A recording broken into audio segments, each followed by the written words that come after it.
Salam alaikum. Monsieur le directeur général, monsieur le président du comité scientifique, chers conseillers, chers directeurs, chers partenaires, chers amis, grands acteurs de l'éducation, je dis bonjour à tout le monde et je suis très très honoré d'être ici au nom du ministère de l'Éducation nationale, au nom aussi du gouvernement du Sénégal. Un gouvernement qui a comme axe majeur dans la transformation de notre nation, notre pays, le capital humain. Un axe extrêmement important. Vous l'avez tous suivi, le chef de l'État, lorsqu'il présentait sa politique, la vision qu'il avait pour le Sénégal à l'horizon 2050 et une transformation qui ne pourra jamais s'opérer sans passer par cet axe-là du capital humain.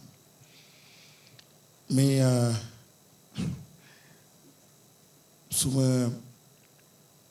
j'avais une image. Moi, je suis, quand on dit présentez-vous, qui êtes-vous? Je pense que je commencerai par dire que je suis un artiste. Et ceux qui me côtoient, avec qui je suis, effectivement, je pense qu'artiste là, quoi. J'aime bien la créativité, j'aime les tableaux, les artistes m'inspirent beaucoup et j'aime beaucoup les qualités de l'artiste. Et parce que je suis artiste, entre guillemets, donc j'avais une vision, je disais, mais si je devais faire une fresque pour me représenter le jeune de demain, de 2050, comment je le peindrais? Et je crois que, bizarrement, tout à l'heure, j'écoutais le directeur général, c'est cette image-là que j'avais du jeune, d'ici quelques années, ce qu'il devrait être. Je le voyais effectivement en Baye El Had. Pas par communautarisme, pas par rapport à la confrérie, mais par rapport en fait à une spiritualité marquée. Je disais, dans quelques années, la tendance que je vois, ce que je ressens, c'est qu'il y aura un ancrage très fort, spirituellement et culturellement. Mais l'affiche que je voulais produire, c'était après ce jeune en Baye El Had, mais avec son ordi ou avec les lunettes, voilà. Connecté, très ouvert sur le monde et très connecté technologiquement parlant, numériquement parlant. Et à tout point de vue, le directeur général de Téléécole, c'est exactement ce futur-là qu'il incarne. Et je dirais même ce présent qu'il incarne. Un ancrage très fort depuis qu'on s'est connu. Je ne l'ai jamais vu en veste, je le rappelle tout à l'heure. Je dis Fadel avec ses beaux costumes. Certainement, il a été tenté plusieurs fois. Parce qu'il est jeune, tenté plusieurs fois. Mais il est resté constant. C'est toujours Baye El Had, mais par contre avec du bazin très riche. mais toujours très constant. Pas parce qu'il n'est pas ouvert, mais simplement c'est un appel, c'est un rappel, disons. La nécessité de s'ancrer, la nécessité d'avoir une approche endogène, la nécessité d'avoir un regard très positif sur son histoire, sur son cursus, sur sa vie, sur son environnement. Et c'est le Baye El Had, entre guillemets, représente cela pour moi. Mais comme comprennent, quand je parle de Baye El Had, il y a d'autres façons donc de l'exprimer. Mais quand on voit un intellectuel, et ici devant moi, je vois donc une classe d'intellectuels, tous de très hauts cadres, de grands dirigeants, de grands acteurs dans le domaine justement du numérique, les voilà, mais avec un style. Et il y a Yalm qui était avec moi dans le domaine des télécommunications, comment il s'appelle, Moustapha Yassine, qui était un génie quand on travaillait sur les télécommunications, mais un génie dans le domaine. Mais vous les voyez, vous respectez parce que oui, il y a cette ouverture, il y a cette technologie, il y a le numérique, il y a l'IA, l'intelligence artificielle, mais en même temps, tout de suite, vous êtes rassurés, il y a l'ancrage, il y a les valeurs. Et ça, c'est rassurant. Naturellement, nous parlons d'éducation nationale, il nous fallait aller vers vous. Mais vous ne nous avez pas attendus parce que vous avez anticipé. Et quand je suis arrivé au ministère de l'Éducation nationale, on m'a dit beaucoup de bonnes choses sur vous. Avec Covid, vous avez joué un rôle extrêmement important. Vous avez sauvé des enfants. Vous avez sauvé le système scolaire. Vous avez sauvé le ministère de l'Éducation nationale parce que vous étiez avant-gardiste. Et ce qui m'impressionne chez le directeur général, c'est votre constance. Nous avons à peu près, je crois que les premières heures de ce projet-là, nous avons eu à discuter de l'école et des possibilités de collaboration. Mais j'ai vu un homme très constant, très constant, très constant. Et aujourd'hui, vous vous imposez dans l'écosystème. Le ministère de l'Éducation nationale, Fadel l'a rappelé tout à l'heure, cherche à évoluer, faire évoluer le système vers une société éducative. Donc, nécessairement, doit s'ouvrir pour inviter, convier d'autres familles d'acteurs dans le système pour participer à l'effort d'éducation. Et cette convention qui sera signée entre nous participe de cela.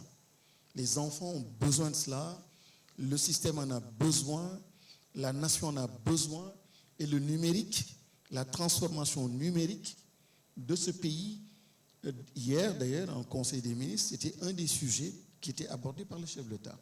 Et très bientôt, certainement, la stratégie nationale vous sera présentée. Vous avez évoqué un point important, je voudrais insister là-dessus. Ce qui nous intéresse, c'est la transformation de l'homme, de l'humain. Et il ne faut pas qu'on se trompe. Il s'agit de l'humain, il ne s'agit pas de la matière, il ne s'agit pas de technologie. Ne soyons pas dans la sophistication. Ne soyons pas impressionnés par la technologie. Pieds sur terre, parlons de l'humain. Non-unité, n'est-ce pas, Madame Cissé? J'ai l'habitude de dire que quand on parle de numérique, si Internet a eu une portée, qu'est-ce qui est à la base? Ce qui est à la base, c'est essentiellement des valeurs. Première valeur, la volonté de partager. C'est une valeur. Valeur de transparence. Valeur de générosité. Et après, la technologie suit pour opérationnaliser donc ces valeurs. Mais à la base, c'est d'abord des valeurs. La volonté d'un homme ou des hommes qui voulaient simplement, à partir de ces valeurs, amener le monde à évoluer dans ce sens. Ce sont les valeurs qui ont porté la chose. Aujourd'hui, la technologie et le numérique liés à l'intelligence artificielle, il ne faut pas qu'elle nous impressionne, il ne faut pas qu'elle devance l'humain ou notre système de valeurs. Donc, soyons libres de penser d'abord à notre système de valeurs et après, adossons ou allons chercher la technologie pour l'accompagner. Et vous avez bien raison d'insister là-dessus et d'inviter les familles d'acteurs, les élèves que je vois ici, les acteurs donc des contenus qui doivent accompagner le ministère de l'Éducation nationale, le système éducatif de façon générale. Nous vous invitons à mettre un accent particulier sur les ambitions que nous avons, sur la vision que nous avons, sur l'humain que nous voulons former, le Sénégalais que nous voulons former. Il y a 2-3 jours, nous lancions la stratégie donc du NITE, nouvelle initiative pour la transformation humaniste de l'éducation, NITE, qui était portée par plusieurs familles d'acteurs, des communicateurs traditionnels, des chercheurs, des universitaires, des étudiants. Ils étaient tous là pour accompagner l'effort d'éducation. Monsieur le directeur général, nous misons beaucoup sur vous. Et ce partenariat, il a été rappelé tout à l'heure, public-privé, il est important et nous devons appuyer et accentuer ce type de partenariat. Le gouvernement ou le ministère de l'Éducation nationale n'a pas pour vocation de prendre la place du secteur privé. Et je disais en vous introduisant auprès donc, de mes directeurs, de mes collaborateurs, que vous êtes un acteur qui doit être soutenu. Vous devez être soutenu, vous devez être reconnu, vous devez être respecté. Et il n'y a pas de concurrence possible entre vous et le ministère de l'Éducation nationale, entre vous et le gouvernement du Sénégal. Le gouvernement doit se mobiliser pour soutenir le secteur privé. Un travail remarquable et puis dans la durée, résultat vérifié par tout le monde, on ne peut que signer une convention avec vous, vous faire confiance et nous sommes certains que dans quelques mois, dans quelques années, on verra l'impact de cette convention. Je voudrais remercier tout un chacun pour votre participation à cette belle rencontre. Mais derrière le directeur général, derrière sa structure, il le rappelait tout à l'heure, on parle bien de NUMED Awards. Il s'agit de plusieurs acteurs.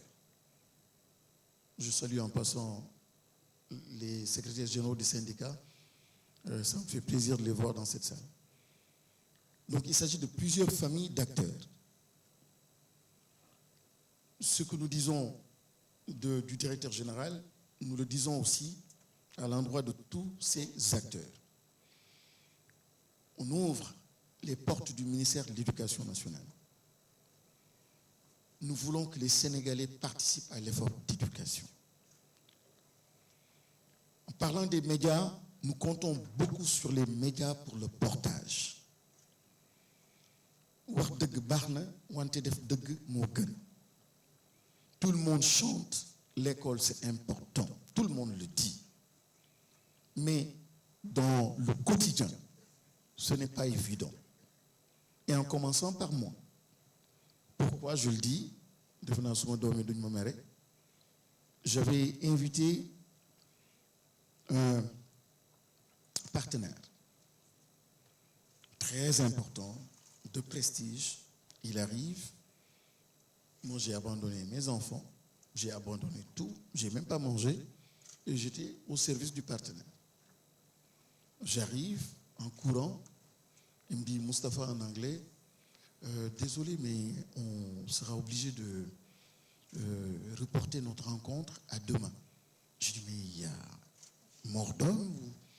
Il me dit, non, je dois, en téléconférence, aider ma fille qui doit passer son examen. Vous comprenez, j'étais très gêné. De Rousse. Mais eux, c'est vrai chez eux. C'est vrai théoriquement chez nous. Mais eux, c'est vrai chez eux. Et donc, il faut que ce soit vrai chez nous. Qu'on donne plus de temps à nos enfants. Qu'on soit présent et donner plus de temps à l'enfant. C'est prendre le temps aussi, quand il descend de l'école, un peu 15 minutes, 30 minutes, discuter avec, réviser un peu avec, c'est important. Mais après, hier, il y a Keren Koumachao. Des fois, c'est intéressant de voir les petites discussions dans les groupes WhatsApp. Il dit, ces gens-là, là, ils font des milliards de barils. Depuis que je me découvrir, watch 18h, nous m'en arrêté. Ak dem fek sa njabot ak sa doom diko dimbali ci exercice am nu mu nexé man xawma nit lak lay outé ay alal ni diko avancer. Alors c'était un petit commentaire mais vous réfléchissez après. Alors donc je reviens sur l'importance de l'éducation que nous savons tous, que nous partageons tous. Il faut que ce soit une société éducative, mais avant d'être une société éducative, il faut qu'elle soit une société apprenante. Niki ku nek jang ci sa dund. Etc. Et petit à petit, on évolue vers cette société éducative où réellement on place donc l'éducation au cœur de tout. Et je termine là-dessus. Ce n'est pas pour faire de la politique, mais c'est pour simplement apprendre de ce que nous avons vécu. Et chrétiens comme musulmans, c'est ce qu'on nous enseigne.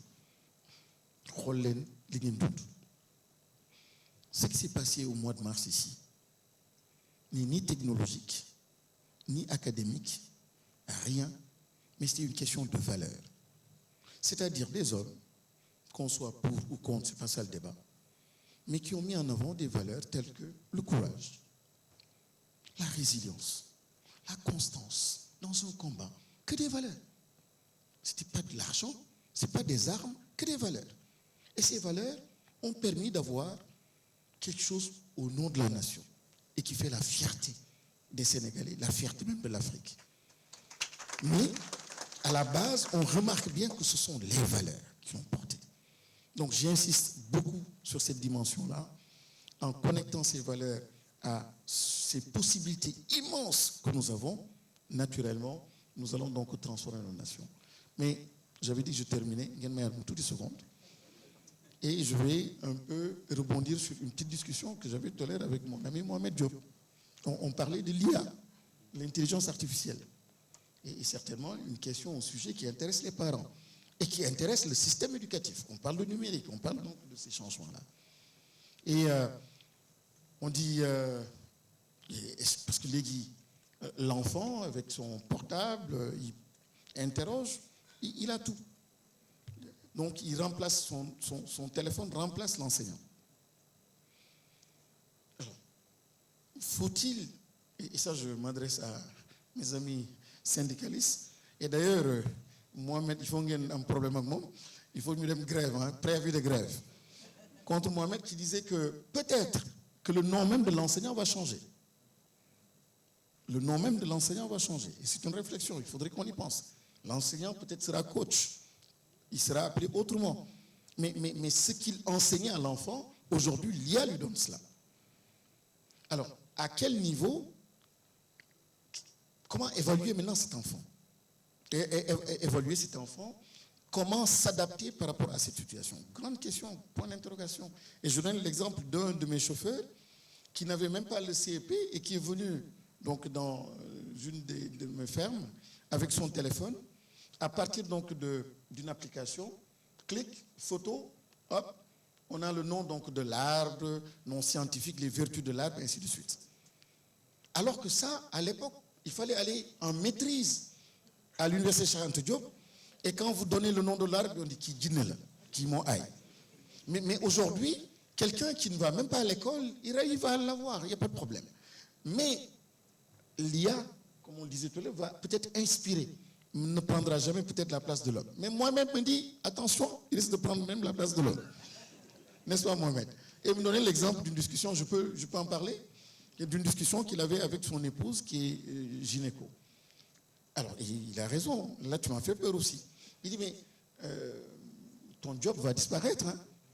Je dis, non, c'est pas possible. Il dit, bon, il fait sa démonstration en disant, avec l'IA maintenant, je suis en mesure de savoir, tout ce qu'il ne faut pas que tu prennes. Parce que depuis 15 ans, 20 ans, 50 ans, la machine est en mesure de te dire tu es sensible à tel médicament, à tel produit, ainsi de suite. Donc, au moment de la prescription, il est peut-être plus sûr de prendre la prescription de l'IA que celle de l'humain, qui ne peut pas se souvenir de tout ça, de ton cursus, qui vient de te voir. Point d'interrogation. Alors, maintenant, l'enfant qui évolue dans ça, comment l'évaluer? Est-ce qu'on doit, comme nous l'avons fait il y a quelques mois, appeler la police et la gendarmerie pour dire c'est des tricheurs? Est-ce que c'est ce que nous devons faire? Ou nous devons adapter le système d'évaluation? En tout cas, énormément d'interrogations. Chers acteurs des contenus, nous avons du job, mais dans le job que nous partageons, mettons en avant ces valeurs, travaillons par rapport à notre vision et mettons le numérique, toutes ces technologies au service donc, du développement, au service de l'humain, au service de notre nation. Je vous remercie. Mesdames et messieurs, je vous salue tous avec un grand respect et une politesse. Je remercie aussi le monsieur le ministre de l'Éducation nationale et à tous ceux qui ont été présents à ce discours. Je suis vraiment impressionné et de son discours et tous ceux qui ont fait un discours excellent. Je suis content pour vous tous et je suis heureuse. Et je suis heureuse que l'éducation soit pour un développement. Et ce qui est fait ici, je suis vraiment très impressionnée entre Télé-École et le ministre de l'Éducation nationale. Merci.